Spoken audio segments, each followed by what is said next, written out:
counselor to the president, Alina Habba. Let's start with those two. We're good to have you, by the way. Let's start with those last two items. It's interesting because the president gets elected to do a job. I think there are 40 lawsuits in total out there against Donald Trump and the administration so far.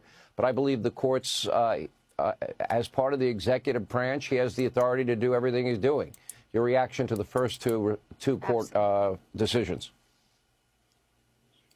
First of all, absolutely, he has the authority to do what he's doing. As we've seen yesterday, we had momentum where we were giving people money to walk away if you don't want to come to work. Imagine that. And we'll pay you till October. Imagine that. But they tried to stop it. Sean, we know what's going on here. It's very simple. It's the same thing that's been happening for the last 3.5 years. They're panicking, and the only thing they do is go to radical left judges that want to make a name for themselves to stop the executive branch for doing exactly what was mandated to do on November 5th when we swept the nation.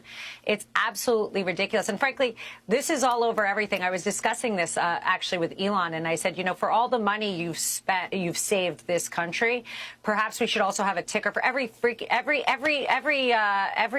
case that they're going to bring. It's going to go up while this one goes down, because that's what they do. If we want to save money, people are going to get upset. Why are they getting upset? Because we're taking money out of their pockets. The best thing that Elon Musk is going to do is going to look at people's salaries and say, okay, if you make X amount of money and you're worth $68 million, we're going to look at why that is. And that's really the bottom line, because we could talk about everything, every executive order, but there is a panic in D.C. at this moment where I now live, and it is very simple. We are cutting them off from their funding. And that means politicians, not just saving taxpayer dollars. And that's where the panic is coming from. It's pretty basic. Look, obviously, if you're friends with Donald Trump, you're going to be hated. All right, so we'll check that box on the Elon Musk side.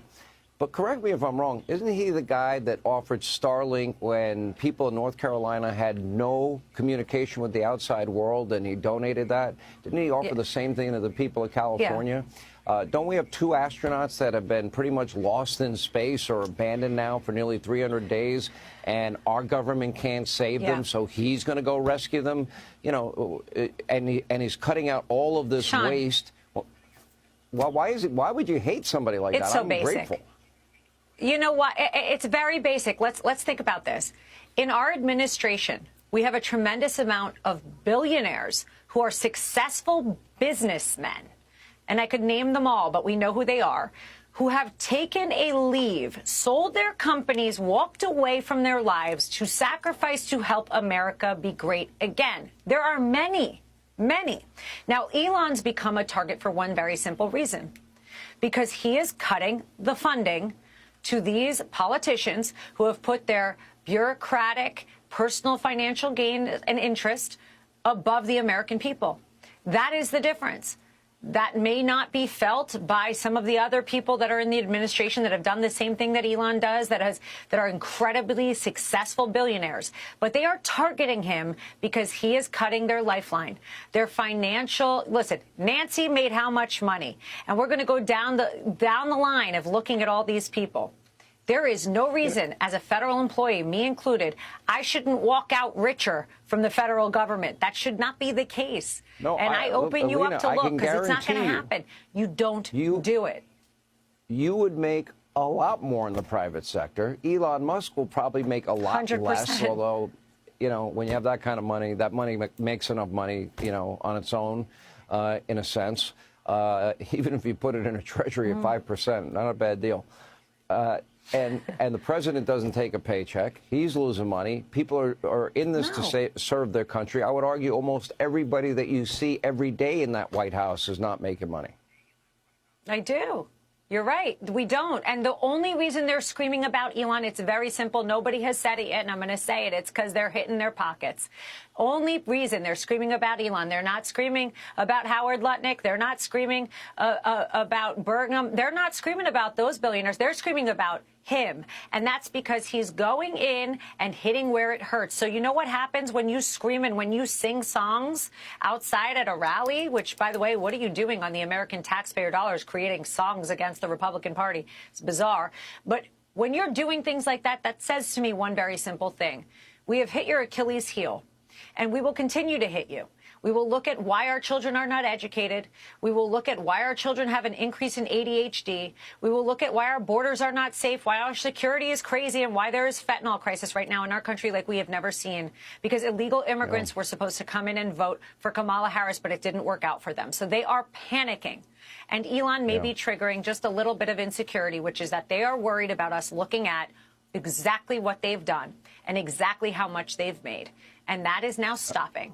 And it's a panic. It's very simple. There's a panic on their part. I think a lot of Americans, the average American making 66 grand a year, when they see all this waste, fraud, and abuse, are going to, and they understand it more, they'll be cheering.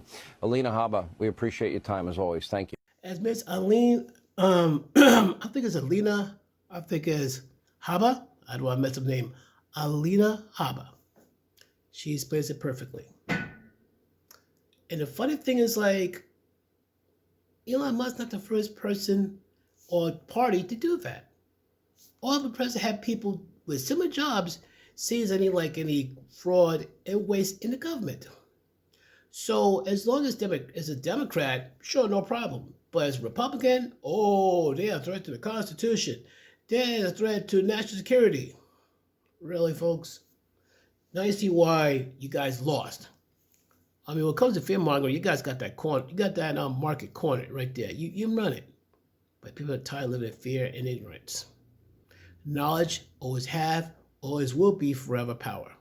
That's saying. But the fact of the matter is that you do some cleaning up. And if you listen carefully, it sounds like the swamp is slowly getting drained. Your thoughts, folks, on this. Leave them in the comments down below. Peace.